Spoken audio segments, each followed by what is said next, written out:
So according to the story of creation in 7 days, who created heaven and earth? Is it a bunch of gods fighting together? Was it, does it come from conflict, or does it come from benevolence? Well, obviously, we believe as Christians that it comes from benevolence, from a caring God. And also this idea that there was chaos. In Hebrew, it's tohu wabohu. Tohu wabohu. This confusion, this chaos, and the Spirit of God was floating over that chaos. What does chaos do? There, in science, there's the theory of entropy, that finally things just disorganize with time. That's the natural process of things. They disorganize, they break apart. But God brings something very different. Life. In life, when we look at the isolated system, it's something that organizes and reproduces, and it's just amazing. And the rest of nature does not work like that. I mean, the rest of the universe, the rest of things, everything tends towards disorganizing, but life organizes. And so it's my understanding often, it's not good against evil. Chaos is not evil. It's just that natural process of destroying. But whenever I see things being created like life, living beings, I see God's work there. How does God create heaven and earth? In the first chapter of Genesis. And God said, He creates with the Word. That's how He creates. A word of authority, a word kind of like saying, I love you, creating beautiful situations. What adjective is given to the earth and its creatures? And God said that it was good. It was good. And at the end, He saw everything that He had made, and indeed it was very good. Just notice, by the way, that it's not because humans are there that He says it's very good. It's because He saw everything that He had made. It's the interconnectedness that is amazing. But then, what happens when we look at a landfill or lots of places with environmental degradation? We are not being faithful to the goodness that God has handed us. There was nothing. Now today, there's magnificent biodiversity.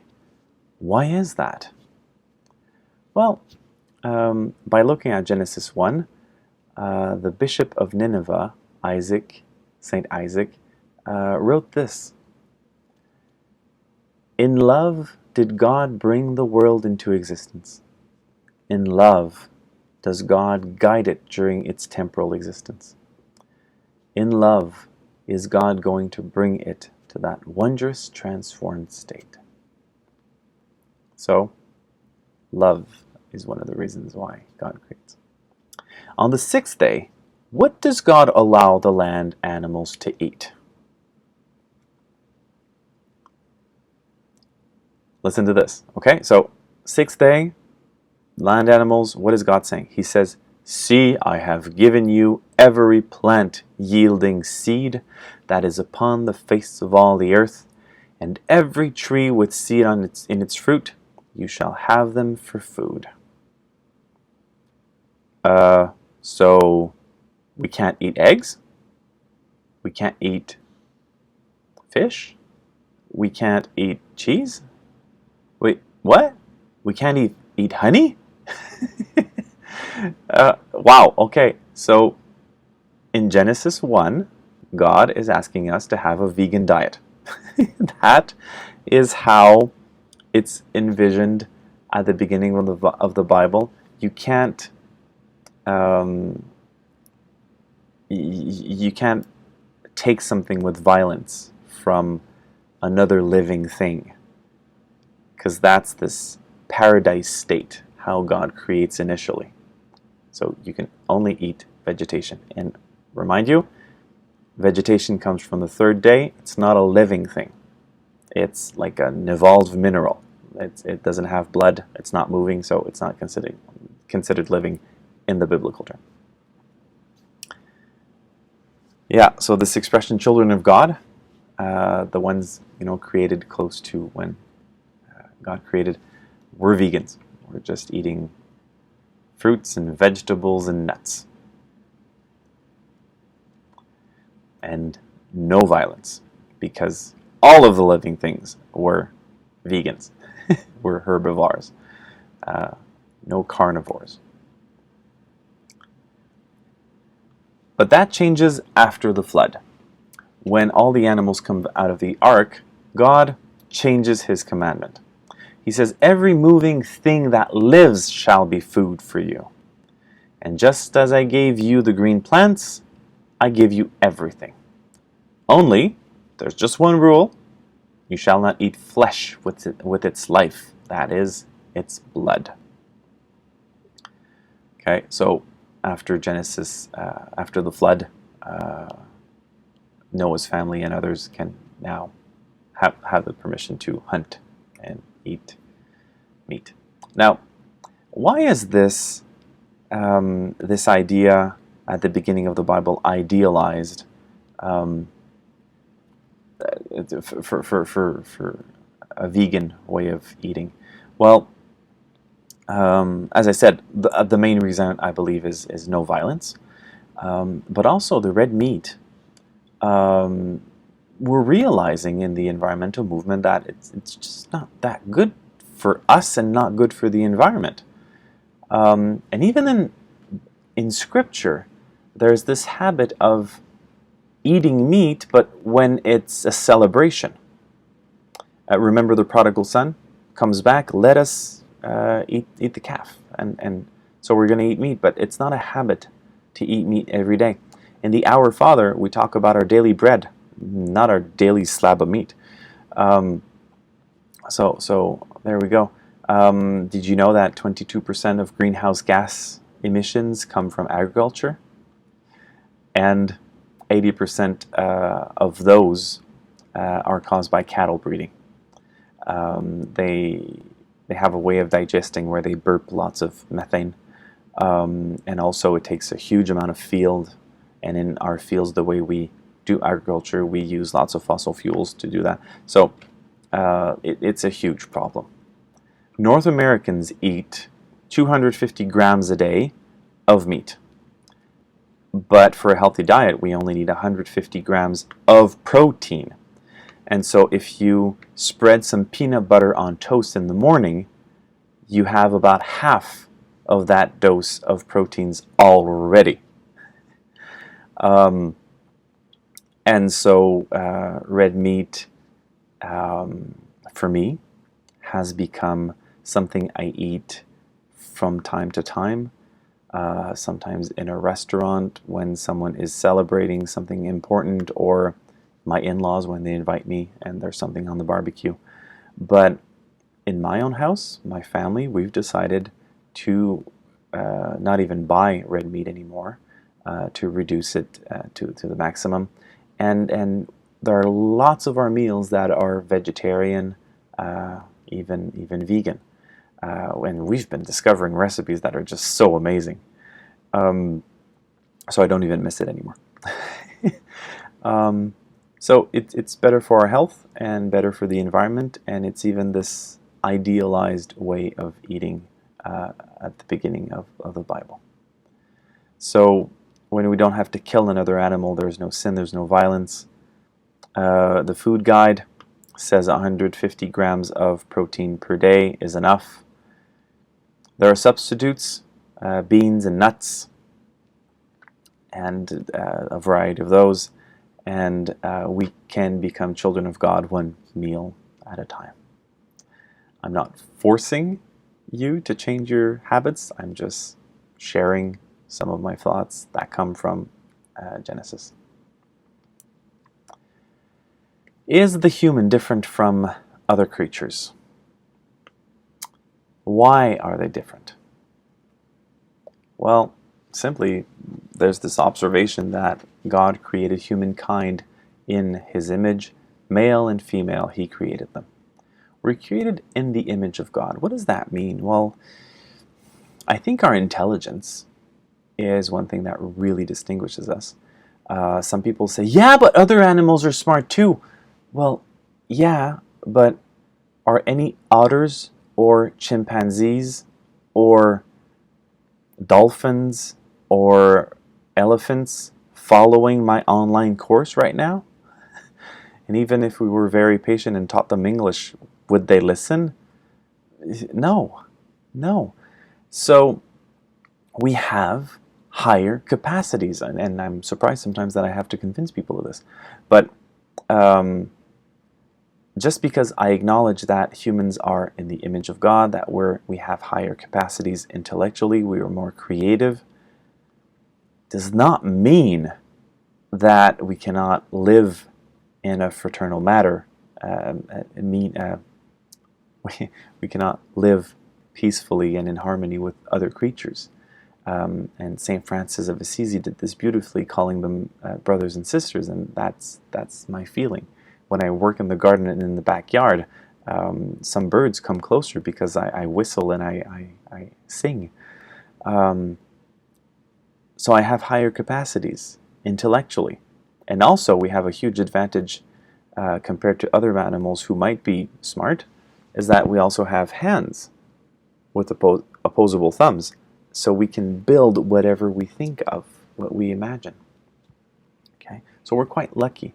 And so we can co-create. God is the creator, but we have lots of intelligence, creativity, hands to be able to build things. We're distinct from the rest, that's for sure. What happens on the seventh day? God rests. That is called, my friends, preaching by example. He worked hard during 6 days, now it's time to rest, and we should do the same. And it's a punch in this idea of productivity and performance. That we should not be slaves in our lives. That, yes, we should work and be very happy and proud of that work, but then we stop 1 day a week to be closer to the Creator. Should humans stay in one place? That's a kind of funny thing. When we look at the wild spaces, should we settle there? Should we expand? Well, that's the history of human beings. We just spread everywhere. This is what God tells us in Genesis 1:28. God blessed them, and God said to them, "Be fruitful and multiply and fill the earth." Well, we've done that, eh? This is a chart showing 2,000 years, and when the years when we hit each billion. So human beings were never that numerous on Earth. We hit 1 billion for the first time in 1804. Then in 1927, between the two big wars, world wars, we hit 2 billion. Then 1960, 3 billion. 4 billion in 1970, 5 billion in 1987, 6 billion just before the year 2000. 2011, we hit 7 billion, and soon, 2023, 8 billion. Wow, that curve is pretty steep. The main reason is because people are dying less. And childbirth. Before, it was 1 out of 2, 1 out of 3 children or birth-giving mothers who would die.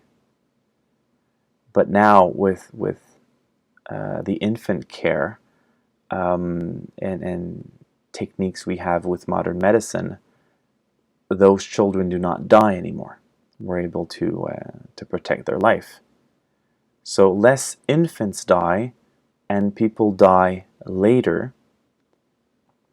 And so that's why we have such a huge population now. And so God says to be fruitful and multiply. Well, that's what we've been doing. And we're a lot of people on the planet now. So humanity can answer and we can say, okay, that's done. What do we do now?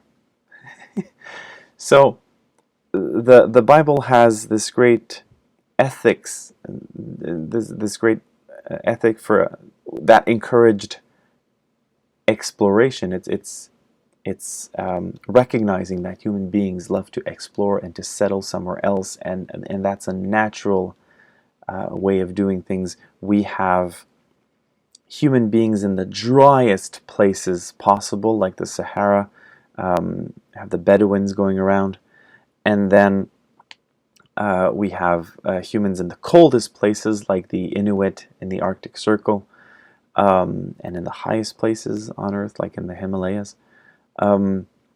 So wow, human beings have spread everywhere. But now that we're so many, what do we do now? And the Bible just does not answer that question. And here's a cool picture that shows how humans have changed the natural environment since the past few thousand years. And we see a huge development since the 1700s. And when it gets yellow, it means that we've changed the natural environment. For example, going from forest to agriculture. But then when it becomes red, it becomes that we've gone way beyond the carrying capacity of the earth and depleted the soil in many places. And so that's what we're seeing more and more. And so if we're going to be able to feed everyone on the planet, we also have to be careful that we have enough soil to grow food for everyone as well.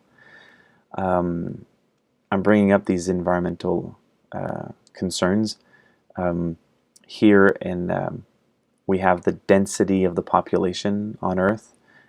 Some places like the Sahara, some deserts around the world, or some other places where it's too cold. It's difficult to have lots of humans who live there. So yeah, all I can say is that it's a challenge, and that as Christians we'll have to find what's the proper ethic to so many people on the planet. And maybe in the Western countries we should think about our level of consumption. Is it responsible to consume as much? Have such big houses, fly on planes so often, eat so much meat? There are some things that we can change that have less of an impact on the environment. And then how can we share the resources better on the planet? I have lots of questions in front of us.